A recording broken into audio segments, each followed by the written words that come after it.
Lalu lintas dengan pendekatan filosofis dapat dipahami bahwa sebagai urat nadi kehidupan.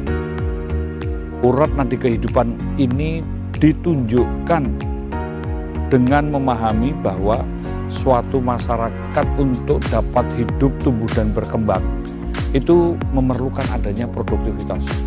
Pada proses produktivitas ini diperlukan suatu aktivitas melalui atau dengan lalu lintas, sehingga pada konteks lalu lintas sebagai urat nadi kehidupan, maka ada standar-standar yang harus dipenuhi oleh penataan pengelolaan lalu lintas agar lalu lintas ini aman, selamat, tertib, dan lancar.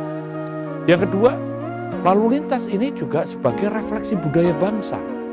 Artinya bahwa perilaku berlalu lintas merupakan suatu refleksi tingkat pengetahuan, tingkat pemahaman, kepekaan, kepedulian akan keselamatan bagi dirinya maupun orang lain. Nah, karena ini sebagai ikon peradaban, maka yang dibangun pada proses penegakan hukum adalah bagaimana untuk meminimalisir terjadinya pelanggaran dan bagaimana dapat membangun budaya tertib. Tertib karena kesadaran.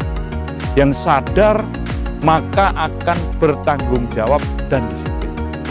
Sistem penegakan hukum ini juga antara manual, semi elektronik, dan elektronik ini dipadukan. Yang maknanya adalah untuk mencegah agar jangan terjadi masalah-masalah lalu lintas seperti kecelakaan, kemacetan, atau masalah-masalah lainnya. Yang semuanya tentu kontraproduktif dan sosial cost-nya mahal. Maka untuk membangun peradaban diperlukan sistem hukum yang juga secara elektronik. Maka kaitan penegakan hukum ini adalah dengan traffic activity record, adanya catatan digital atau rekam jejak perilaku berlalu lintas.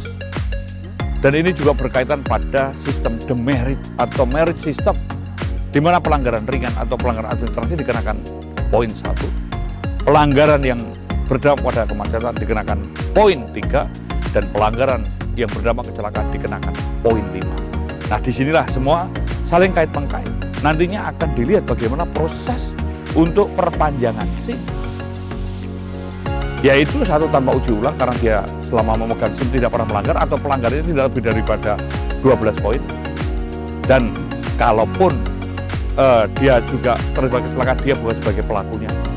Yang kedua adalah uji ulang karena pelanggarannya lebih dari 12 poin dan pernah terlibat kecelakaan, atau dia sebagai pelaku atau penyebab kecelakaan. Yang ketiga adalah cabut sementara dengan putusan pengadilan karena berkendara dengan ugal-ugalan, mabuk, menggunakan narkoba, ataupun juga menggunakan suatu cara yang membahayakan keselamatan dirinya dan orang lain, siksa, kebut-kebutaan, dan juga cabut seumur hidup. Ini juga dengan putusan pengadilan karena dia terlibat tabrakan. Nah, yang selanjutnya secara filosofis dapat dilihat sebagai cermin tingkat modernitas karena ini era digital, maka pengelolaan penanganan lalu lintas ini adalah secara holistik atau sistemik yang dibangun dengan adanya back office application network yang berbasis pada artificial intelligence dan internet of things untuk menghasilkan suatu sistem big data untuk memberikan pelayanan yang prima, yang cepat, tepat, akurat, transparan, akuntabel, informatif, dan mudah diakses. Dan semuanya itu terwujud dalam suatu sistem yang dapat terlihat dalam algoritma road safety yang dapat diakses secara on time, real time, anytime, yang merupakan prediksi, antisipasi, dan solusi.